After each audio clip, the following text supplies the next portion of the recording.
тасма Кайнырбек Бийлибаевдин Жаңкороз аттуу китебинин негизинде даярдалды. Ал көрөгөч олуя болгон. Ислам динин бекем карманган таква инсан болгон. Ал акыбети өлүм болсо да акыйкатты айтуудан тайманган эмес. Салтыбызга аралашып кеткен табиятка терс келген зыяндуу адаттарды жок кылган. Келгенди славяндардын кыргыз жерлерин тартып алышын токтоткон. Ал даанышман тайманбас Жаңкороз олуя Бердикожо уулу.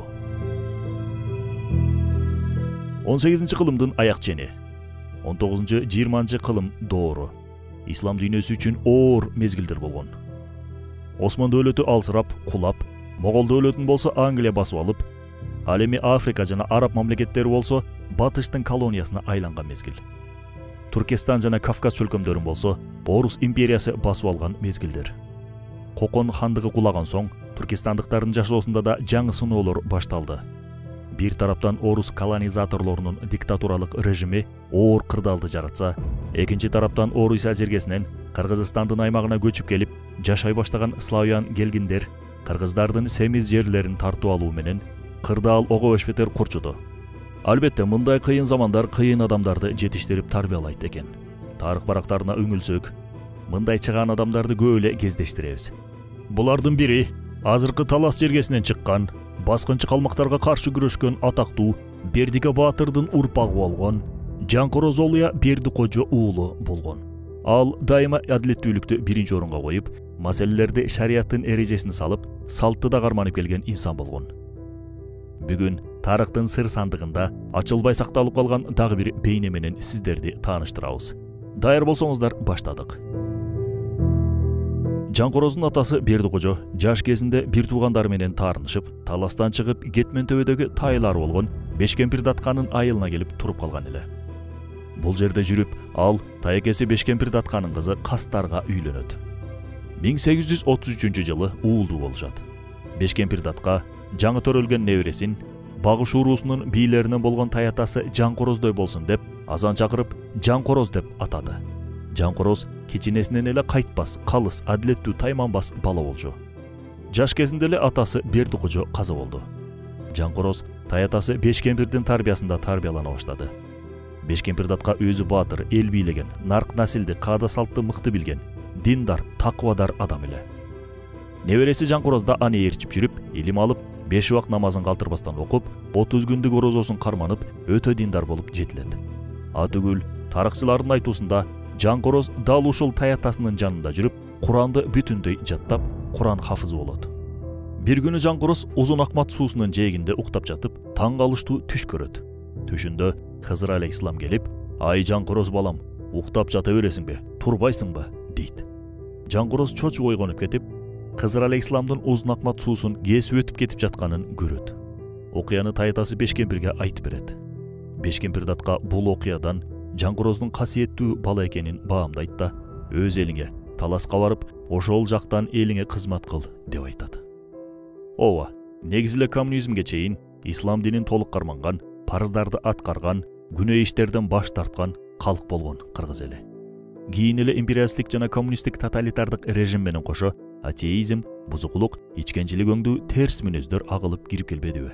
Мисалга алсак, азыркы Бишкек шаарынын аймагына алгачкылардан болуп пиво заводун Илья Терентьев ачкан.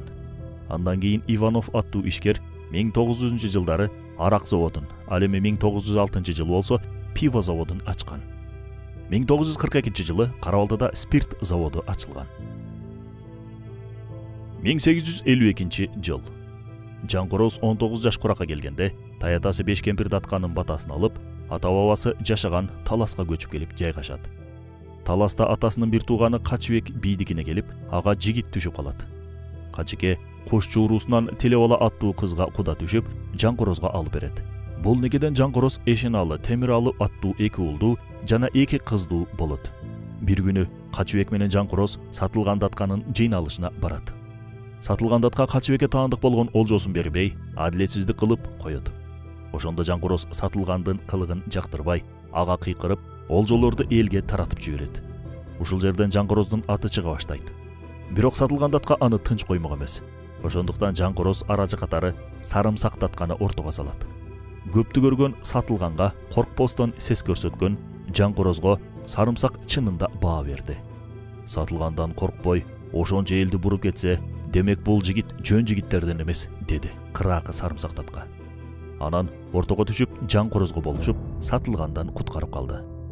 Кийин Сартбай деген казактын ат чабыш байгеси болуп, бул жарышка Жаңкороз коштогон кыргыздардын тобу барып, атайын даярдалган Торукашка жоргосун чабышып, байгеден биринчиликти жеңип алат. Натыйжада көптөгөн олжолорду утуп алышат. Жаңкороз байгелерди элге таратып берет. Ооба, ал мал дүйнөгө кызыкпаган, нукура көчмө мүнөздүү эрлерден болгон. 1860-жылы падышалык Орусиянын аскерлери Пишпек жана Токмокту басып алып, Чүй өрөөнүндө туруктуу аскерий база түзүшкөн. Бул Кыргызстан аймагында орус бийлигинин расмий орноо процессинин башталышы болгон. Натыйжада бул мезгилдери Орусиядан Кыргызстандын аймагына орустар көчүп келип жайгаша баштайт. Таластын Каракол деген жерине да бир топ келгенде орустар көчүп келе баштайт. Ал эми 1880-жылдардан баштап дал ушул жерге немистер күч менен көчүрүлүп келип жайгаштырыла баштайт. Эмне үчүн Каракол? Себеби бул жердин топурагы кара, семиз, суулуу болуп, дыйканчылыкка өтө ыңгайлуу эле. Бара-бара Караколдун өз аты өчүп, орусча Чернокол деп атала баштады. Дегеле бул мезгилдери баскынчы империалисттер көчүрүп келгенде орустарга мыкты, семиз, сугат жерлерди, же болбосо суунун башы болгон стратегиялык жактан маанилүү аймактарды бере баштаган эле. Ал эми байкуч кыргыз тоо тарапка айдалып, кудум колунан мал чарбачылыгынан башка эчтеке келбегендей мамилеге дуушар болду. Жаңкороз элди түрө кыдырып, арыз-муңдарды угуп, калктын нааразылыгын туюп жүрдү. 1870-жылдардан баштап өтө көп жерлер эски тарыхый нукура атын жоготуп, орусча атала баштады. Кээ бирки баатырлардын, аалым олуялардын мүрзөлөрү да сүрдүрүлүп, талкалана баштаганда, Олуя аны токтотуп, тарыхый маданий мааниси бар көп мүрзөлөрдү сактап калган. Орус бийлигинин жасаган адилетсиздиктерине чыдабаган Жаңкороз, орус бийлиги адилетсиздик кылып атасыңар деп беткеле айта баштады баскынчы империалисттерге. 1882-жылы ошол эле Караколдо дагы бир чыр чыгат. Алымбек аттуу тургун жайлоого кетип, күзүндө кайра кыштоосуна келсе, анын жерин Иван деген орус ээлеп, айландыра тосуп жашап алган болот. Алымбек бул менин жерим десе, тиги Иван мылтыгын кезеп жолотпойт. Ортого Төлөбай болуш түшүп, Алымбектин жерин кайра алып берет. Дагы башка ушул сыяктуу чийимден, кызыл сызыктан чыгып кеткен башка келгендилерди да аныктап туруп, Жаңкорозго барып айтып берет. Жаңкороз менен Төлөбай түз эле Олуята уездинин башчысына барып ушундай дейт: тезинен тартипсиздикти токтоткун, болбосо элди көтөрүлүшкө чыгарам. Заматта текшерүү иштери жүрүп, Ивандын күнөөсүн мойнуна койдурушуп, элден кечирим сураттырышат. Бул окуядан кийин бүтүндөй жерлер ченелип мыйзамдаша баштады. Дегеле кыргыздын жерин адилетсиз түрдө тартып алып, келгиндилерге берүү саясатына каршы турду Жаңкороз. Жерлерди кыдырып, жер үлүштөрүнүн үй бүлөнүн санына жараша бөлүнүшүн талап кылып, кыргыздардын да оокаттуу бардар жашашына аракет кылып жатты. Бул болсо баскынчыларга жага бербеди. Саматта таластын ортоңку болушунда бозуку киши чыкты деген катты Түркистан генерал губернаторлугуна жөнөтүштү падышалык бийликтегилер. Маселени териштирүү үчүн губернаторлуктан атайын киши келип, 40 казык деген жерге болуштарды элди чогултат. Алардын максаты эптеп шылтоо таап, Жаңкорозду жоопко тартып, жок кылуу болгон. Жаңкороз үчүн туруп беребиз деп чогулган эл дуулдап атты. Уездин төрагасы Жаңкорозду ортого чакырды. Салмагы 130 килограмм, бою 2 метр болгон Жаңкороз мындай деди: "Мени канча саат тургузуп суракка аласыңар?" Тиги келген орус киши тилмеч аркылуу ушундай деди: "Айта албайм, убакыт чектелбейт." "Анда мага отура турган олтургуч алып келип бергиле. Мен отуруп жооп берейин", деди Жаңкороз Олуя. Орус төрага макул болуп, жыгач отургуч алып келди эле, Жаңкороз отурары менен кычырап сынып калды. Экинчи жолу да ошондой отургуч алып келсе, анысы да сынып кетти. Буга ачуусу келген Жаңкороз: "Шылдыңдын да чеги болот. Өзүң орустун чоң ачендиги, башкача айтканда начальниги болсоң, ана мен отура турган бир тактай да таба албасаң, анда кандай ачендиксиң?" дегенде карап турган эл дуу күлүп жиберди. Үчүнчү жолу алып келип койгон отургучу кычырап барып сынбай калды. "Кана айтчы, элиңе эмне бузукулук иш кылып жүрөсүң?" деп сөздү баштады орус төбөлү. Жаңкороз шашылбастан ушинтип жооп берди: "Элди бузган менби, же адилетсиздик кылган сенби? Мен жер, суу, жайыт элге бирдей тең бөлүнсүн деп атам. Ошон үчүн күнөөлүүмүнбү? Кана, кайсы күнөөм үчүн жооп берейин, айтчы, деп орус башчыны зекиди. Угуп турган эл Жаңкорозду коштоп кетти. Тиги тура калып элди тынчтандырайын деди эле, эл тынчтанбай койду. Ошондо Жаңкороз колун бир көтөрдү эле, эл тынчып калды. Тиги «Эй, кыргыздын бузугу!» деп жиберди, чыдабай кетип. Жаңкороз ушинтип жооп кайтарды. «Мен кыргыздын бузугу болсом, сен Тургайдын жаман мужугусуң». Карап турган эл дагы дуулдай көпкө каткырды. Уез төрагасы арданып кетип калды. Көрсө кыраан Жаңкороз анын орус казактарынын эң төмөн сословиясы болгон Тургайдан экендигин билип алып, сөзүнө жараша уят карган экен. Жыйындын этегинде Жаңкороз элге жана кээ бирки кошоматчы болуштарга адилеттүүлүк жана намыскөйлүк керектигин, биримдиктин зарылдыгын айтты. Бул элге жакканы менен кошоматчыларга жага бербеди. Анан ушул сөзүн кошумчалады. Акыйкатты айткан адамдын душманы көп болот. Ооба, Олуя муну таамай так айткан. Кылымдар бою салтыбызга, динибизге ылайык келбеген нерселерди ачык айтуу бул көпөстөргө, кошоматчыларга, саткындарга, адилетсиз жетекчилерге жакпай келген. Бирок ушуну унутпоо керек. Көпөстүн каарынан, саткындын заарынан коркуп, акыйкатты айтпай жаап жашыргандар эки дүйнө оңбойт.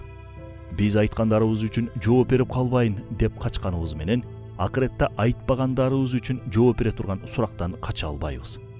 Жаратылгандарга эч качан жакпайсың. Аларга жагуу үчүн бир учурда эле эки эмес 700 болушуң керек. Ошондуктан жаратылгандарга эмес, жаратканга жагынуу эр адамдын белгиси. Акыйкатты айта беребиз. Ал жаратылгандарга жагабы жакпайбы ишибиз жок. Эң башкысы жаратканга жакса болду. Жаңкороздун бул кылгандарын баскынчылар жөн кое алмак эмес. Көп өтпөй эле башка төрөгө келип, элди кайра Көгөй деген жерге чогултту. Төраганын маңдайында олтургучка отурган Жаңкорозго төрага туруп жооп бер деп буйрук кылды. Бирок Жаңкороз ордунан козголбой ушундай деди.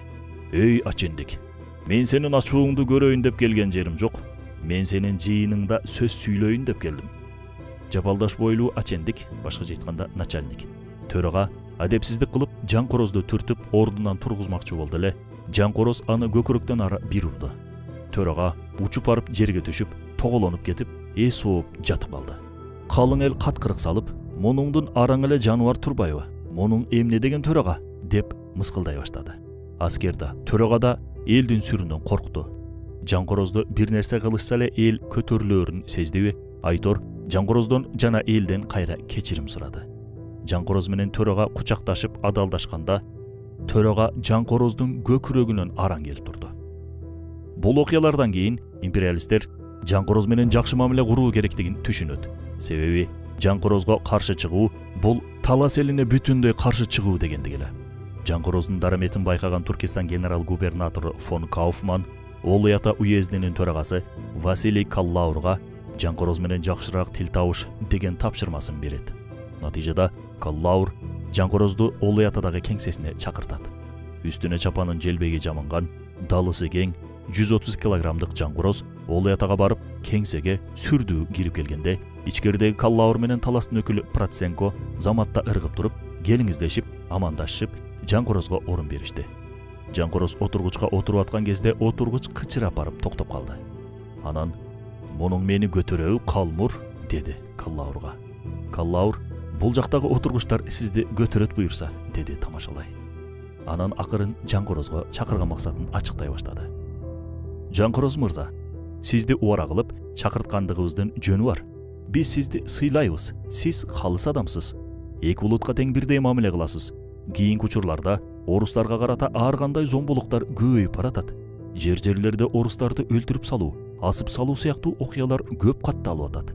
Мунун алдын албасак, чоң чыр чыкканы турат». Жаңкороз Каллаурдун сөзүн кунт коюп укту да, анан дароо салмактуу сүйлөй баштады. «Эй, Каллаур мырза, болуп аткан окуяларга бир тараптуу эле карай бербей, эки тарапты тең салмактап кароо силердин милдетиңер.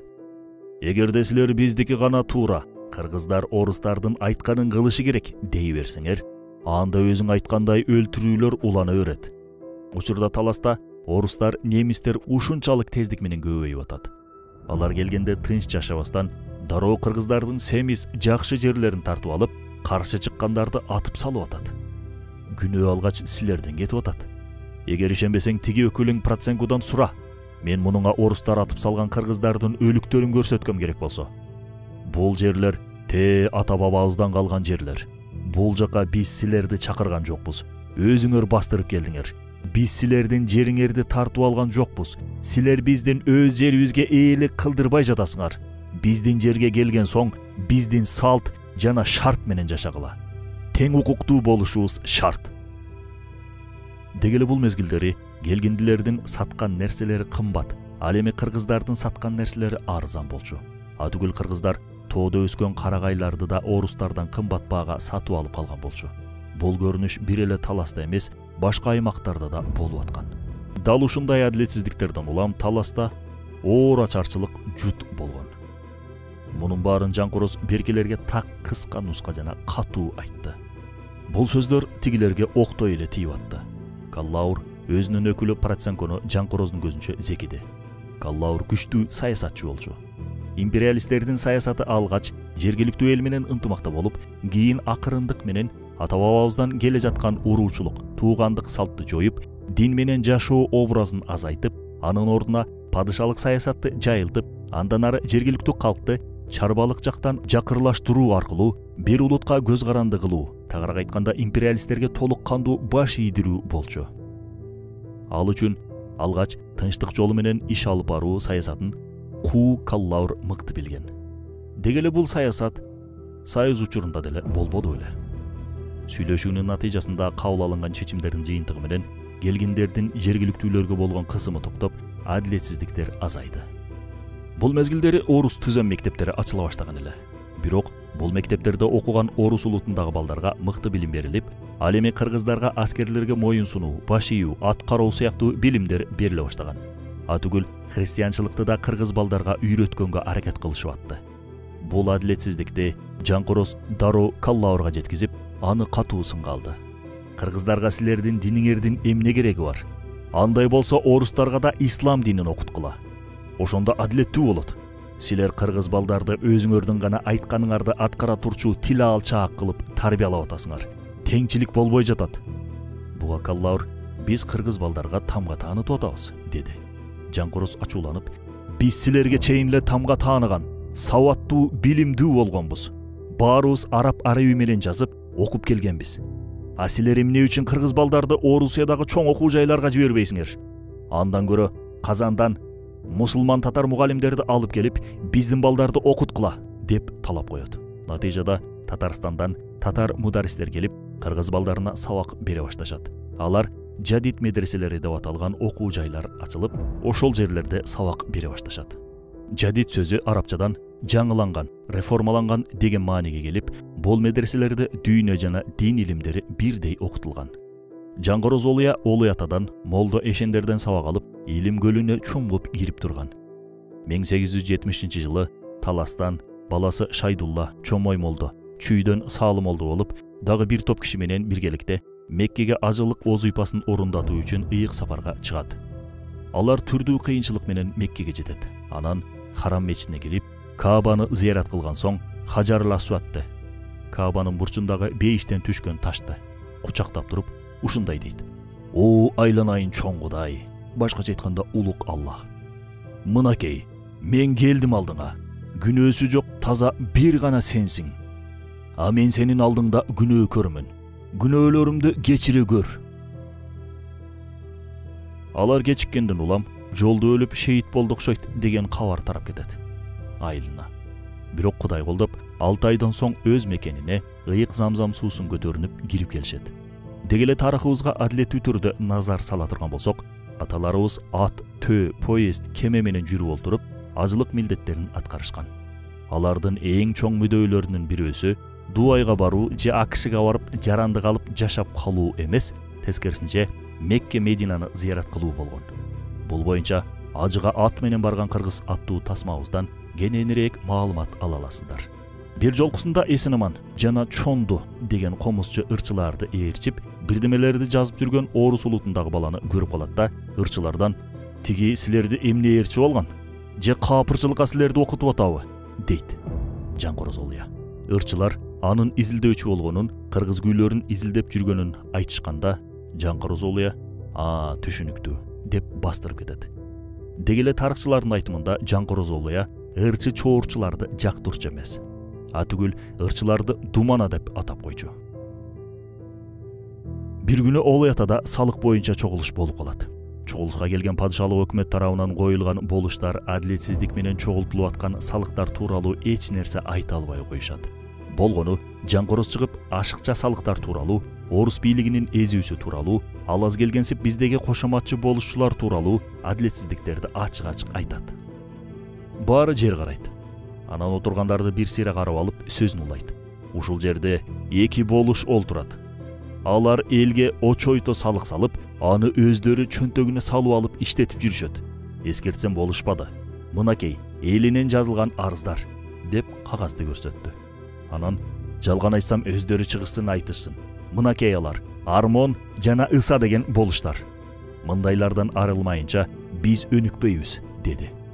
Мындайды ачык айтуу үчүн да албетте тайманбастык керек болчу. Негизи ошол жерде отургандардын көбү бул тууралуу кабардар болушкан. Бирок кээ бирлери коркуп, кээ бирлери берке көө менен мамилелеш болгон үчүн ооздарына талкан салышып, унчукпастан сакалчан балыктын ролун ойноп келишкен. Бул көрүнүш азыр деле уланып жатат тилекке каршы. Жаман ишти ачык жасап, элге зыян берип аткан адам өзүнүн идеологиясына жакын адам болгону үчүн ага каршы чыга албай, тескерисинче бүтүндөй командасы менен аны колдоп чыгышат. Ал эми элге зыян берген адамды, ачык сындаган адамды командасы менен коркутушат. Дагы башка бирөөсү болсо, ал менин жакын досум эле, ошого катуу тийип калбасын деп айтпадым деп унчукпастан акыйкатты айта албай жүрөт. Мындай коомдо өнүгүү болбойт албетте. Жаңкороздун айткандарын уккан уездин губернатору бул тууралуу албетте падышага өзүм барып маалымат берем деп сөз берет. Жаңкороз ажы, такыба, Олуя дубалары кабыл болгон киши болгон. Аны биз бул окуялардан көрө алабыз. Бир күн ал жолдоштор менен таластан чүй тарапка иштери менен келе жаткан. Түн болуп кеткендиктен бир жерде түнөп калышы керек эле. Бир боз уйга туш болушат. Жакын келип Жаңкороз, ким бар үйдө? Кудай конокту кабыл алгыла дейт. Ооба, мурда мусапырлар тааныбаган эле үйгө конок болуп түнөп калган. Бул кадимкидей көрүнүш болгон. Бул да болсо элибиздин кең пейилдигинен кабар берет. Конок сөзү да конуп калган киши деген мааниден келип чыгып атпайбы?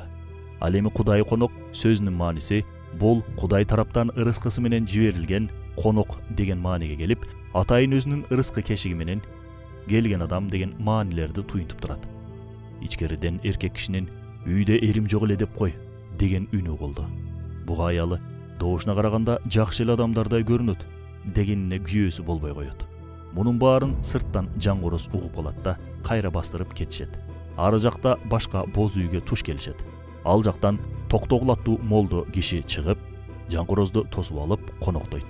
Жаңкороз берки кабыл албай койгон үйдөгүлөр тууралуу айтканда токтогул молдо, алардын эки баласы бар, экөө тең дудук. Балким ошондон уялышкандыр дейт. Жаңкороз дароо аялды эки баласы менен чакыртат да, алдына жаңы эле тартылган эттен шорподон салдыртып, ага дуа кылып дем салып, балдарыңа ичир, буюрса тилге кирип кетер деп батасын берет. 3 күндөн кийин балдар кереметтүү түрдө тилге келип сүйлөп кетишет. Бир нече жолу балалуу боло албай жүргөн үй бүлөлөр бата сурап келишип, Жаңкороз батасын берип, алар балалуу болушкан. Бир жолкусунда Жаңкороз Олуя менен бир топ аксакал Култай деген айылдан өтүп бараткан. Аңгыча алардын алдынан утурлай бир аял ат менен чыга калат да, алардын жолун кесип өтмөкчү болуп калат. Жаңкороз Олуя бир жигитин барбайт, аксакалдар өтүп кеткенден кийин анан өтсүн, жолду кеспей турсун деп чаптырат. Бирок тиги көпкөн аял, буларды деле мен да аял төрөгөн, эмне болмок эле деп алардын жолун кесип өтүп кетет. Ошондо аялдын адепсиздигине ачууланган Жаңкороз Олуя, адам аштан өлбөйт, ардан өлөт. Өлбө да чөкпө, өмүр бою согончогун канабасын дейт. Аял өмүр бою төрөбөй жүрүп өтүп кетет. Азыркы күндөгү коомчулукту, аксакалдарыбызды көзгө илбеген, нарк насилди билбеген, бейадеп кыз келиндердин жана кай бир эркектердин соц тармактагы кылыктарына көпчүлүк нааразы чынында. Натыйжада көпчүлүктүн назарынан калышууда. Бул көпчүлүктүн арасында Олуялар, таза руктуулар бар. Назардан калган бул кыз келиндер күн келип бул кылыктарынын азабын сөзсүз тартышат. Бирок кеч болот. Кийин Токмок жана Пишпек шаарларында элдик ынтымак курултайы өтөт. Курултайдын уюштуруу жана алып баруучулук милдетин фон Кауфман Жаңкороз Олуяга тапшырат. Курултайда Жаңкороз болуп аткан адилетсиздиктерди, баш аламандыктарды ачык айтып, баарын сындайт. Атүгүл туугандарында, кудаларында, күйөө баласында аяган жок. Бир уруунун бир урууга үстөмдүк кылуусуна чек коюлушу керектигин айтат. Ар кандай кутурган бай манаптардын жосунсуз жоруктарын, аш тойлордо байгеге адам саюу, кул күн кылып барымтага киши алуу сыяктуу салттардын жоюлушу керектигин айтат. Келгинди орустардын ар бирине 3,7 теше, башкача айтканда 3,5 гектардай жер тийсе, кыргыздарга 0,21 теше, башкача айтканда 20 сотуктан ашыгыраак жер тийгенин айтып, теңсиздикти ортого коет. Баары шатырата кол чаап, колдоп кетет. Курултайдан кийин көпчүлүк болуштар ээлеген кызматынан ажырап калбайын деп, бүркүттү көргөн түлкүдөй болуп, бүрүшүп олтургандары Жаңкороздун зээнин кейитти. Келгинди орустардын ичимдик ичүүсү, улуу кичүүнү көзгө илбей жарым жылаңач кийинүүсү, чочконун этин жеши, ислам динин карманган кыргыздарга жакпай, келгиндилерге болгон жек көрүү ого бешпедер күчөп олтурду. Бул жоруктарга Жаңкороз Олуяда жөн карап тура алган жок. Жаңкороз бар жерде чочко багылчу эмес, ичимдиктер да ичилчү эмес. Бул көйгөйлөрдү төрагаларга ачык айтып, алар менен талашып тартышып жүрдү Жаңкороз Олуя. Бир күнү таластык сарбагыштар менен берендердин ортосунда болор болбос окуянын айынан чыр чыгат. Эки тарап уруша кетет. Анан сарбагыштар беш берендерге таарынып, кеминге кетмей болуп калганда, Жаңкороз Олуя кетпегиле. Дөөлөт баштан кетсе да келмеyi кыйын болот. Ал жакта жашап кетишиңерге көзүм жетпей турат. Кайра кайтып келесиңер го, деп чыгат. Атаңардын арбагын аттабагыла деп да айтат. Себеби алардын аталары да дал ошол жерге берилген болчу. Бирок сарбагыштар болбой көчүп кетишет. Бирок 1911 жылы Жаңкороз Олуя кайтыш болгондон 1 жылдан кийин чүйдө катуу жер титирөө болуп, Кемендин кайыңдысында бир айыл элди көчкү басып калат. Жергиликтүү уруулар бул окуяга башка өңүттөн карап, келгиндер өздөрү менен кошо бал ээни алып келди деп сарбагыштарды сабап, жаңжал кылып отуруп, акыры сарбагыштар айласыдан таласка карай көчүп кетишет. Ошондо ит эле болду сарбагыш деген сөз мына ошондон калган дешет айрым тарыхчы санжырачылар. Кайтып келгендерди кайра сый менен тосуп алышып, элдештирди журт башчылары. Эл болсо Жаңкороз Олуянын олуялык касиетине дагы бир ирет ынанып таң калды. Ал өмүрүндө мал мүлк жыйнаган жок. Өзү жашаган жерге тегирмен курдуруп, буудай тарттырганы келгендер кала акысын берген кезде алчу, болбосо бекерге эле тарттырып берип койчу. 8 канаттуу боз үйү карышкыр жолборстордун териси менен кооздолгон эле. 2 уул 2 кыздын атасы болуп, алар деле дүйнө жыйнабады. Экинчи аялынан дагы бала чакалуу болду. Бир үйүр жылкысы болуп, андан ашыкчасына жулунбады. Болушта бий да болбоду. Башкалардай болуп аракет кылып ач көздөнгөн да жок. Ишенгени Алла, окуганы 5 маал намаз, ыйык тутунганы Кураны Карим болду. Даражасы кыргыз, казак, оруска дейре кеткен аброй. Дайыма элдердин ортосунда элчилик казылык милдеттерин аркалады. Бата менен элге көрөт демекчи, анын батасы себептүү иши жүрүшпөгөндөрдүн иши оңунан чыгып, баласыздар балалуу болду. Бирок эч качан батасы үчүн акы талап кылбады. Атүгүл үмүттөнгөн да жок. Аллах буйругандай дайыма такыбалыкты карманды. Ай чырайлуу сулууларга биздей болуп азгырылбай, башкаларды да азгырбай таза жашады. Ал салтты катуу карманчы. Бирок салттын адамдын табиятына, динге туура келбеген жагына карамандай каршы чыкчу. Мисалга алсак, ал улуттук оюндардан эр сайышка каршы турган. Эр сайыш оюну бул эки атчан жигит эки тараптан чаптырып келип, бири-бирин найза менен сайган бир оюн. Албетте, согуш маалында салгылашуудан мурун эки тараптан эки баатырды ортого чыгарып, күч сынатышкан. Кээде ушул сайыш менен эле салгылашуу бүтүп калган. Натыйжада көп жоокер аман калган. Ал башка маселе албетте. Бирок тынч мезгилде эле көңүл ачуу максатында эки баатырды чыгарып, жок жерден бирине бирин өлтүртүү бул албетте табиятка терс келет. Себеби эр сайышта адамдын ден соолугуна жана өмүрүнө зыян келген. Эр сайыш бул күрөштө эмес, эр сайышта бейгүнөө эле киши өлүп кетип атат, дечү. Бир жолу Кетмен төбөдө жүргөн кезде эр сайышка күбө болот. Эки уруудан эки баатыр чыгып, натыйжада бирөөсү экинчисин өлтүрөт. Дагы бир тойдо эр сайыш болуп, бир баатыр каза болот. Анын өлүгүн жаткызып коюп, аш мааракени улантышат. Буларды айтып бүтүп Жанкороз калкка ошондуктан эр сайыш деген сыяктуу терс нерселерди токтотуп, жок кылганыбыз оң, деди. Калк да колдоп, коштоп туура деди. Кийин бара-бара эр сайыштарда баатырларга кадимки найза карматпастан, анын ордуна бакан карматышып, ошону менен эр сайыш оюндарын өткөзүп калгандар болгон экен. Азыркы күндө да тилекке каршы бири-бирин былчылдатып, сабап, токмоктомой жапайы оюндар кимдир бирөөлөр тарабынан каржыланып, коомчулукка катуу пропаганда болуп келатат. Бул жапайы оюндун артынан канчалаган жаш жигиттер майып, оорукчан, чабал болуп, атүгүл кайтышта болуп кетишүүдө. Элден акча чогултуп жүргөндөрү канча. Эң өкүнүчтүүсү, бул мушкерлерди элге сөзү өтүмдүү болгон аксакалдарыбыз, дин аалымдары колдоп, батасын берип, атүгүл белектешүүсү зээинди кейтет. Мамлекетибизде бул жапайылыкты токтотуу саясатын колдоодо. Кана эми таасирдүү аалымдарыбыз чыгып, Жанкороз Олуя сыяктуу бул оюндардын дин боюнча арам экендигин ачык айтып токтотушса, учурдун Жанкороздору чыгып калаар деген үмүтүбүз дагы деле өчпөй келет. Экинчи жүрөк ооруткан маселе Көкбөрү улуттук оюндары деген наам менен Нукура Көкбөрү оюндарынан узакташып кеткен Башаламан улак тартыш оюндары. Бул оюндун артынан да нечелеген жаштар майып болуп, атүгүл кайтыш болуп кетүүдө. Учурда бул оюндун да эрежелери балким реформага муктаж. Жанкороз Олуя муну менен эле тим болуп калган жок. Ал байгеге адам саюу, калыңга кол берүү деген сыяктуу жапайы адаттарга да каршы чыкты. Акыйкат үчүн атүгүл өзүнүн күйөө баласы болгон Шабдан баатырды да аяган жок. Тагыраак айтканда, Шабдан баатыр Жанкороз Олуянын абасынын кызына үйлөнгөн болчу. Шабдан баатыр бир ашта кулду байгеге сайып жиберген болчу. Мындай тескери иштерди токтотолу. Бул адамга кадыр барк алып келбейт. Мына болуштар, бийлер эң алгач бул иштерди силер токтотушуңар керек, деп ачык эле айтты. Анын бул саамалыгын эл колдоп, натыйжада мындай терс көрүнүштөгү адаттар элибиздин ичинде жоголот. Ал 1910-жылы чыныгы ааламга, акыреттик сапарга жол тартты. Натыйжада бүтүндөй уламышка, легендага айланган анын жашоосу да бүттү. Бирок баары бир анын өмүрү, бейнеси, анын деми жана батасы элибиздин жүрөгүндө жашай берет. Кийин советтик режим маалында анын урпактары куугундуктала баштаган. Атүгүл репрессияга да дуушар болгон. Мисалы, уулу Темиралы сталиндик репрессияга дуушар болгон. Атүгүл Жанкороз Олуянын мүрзөсүн да талкалап, жер кылышмакчы болгон убагында.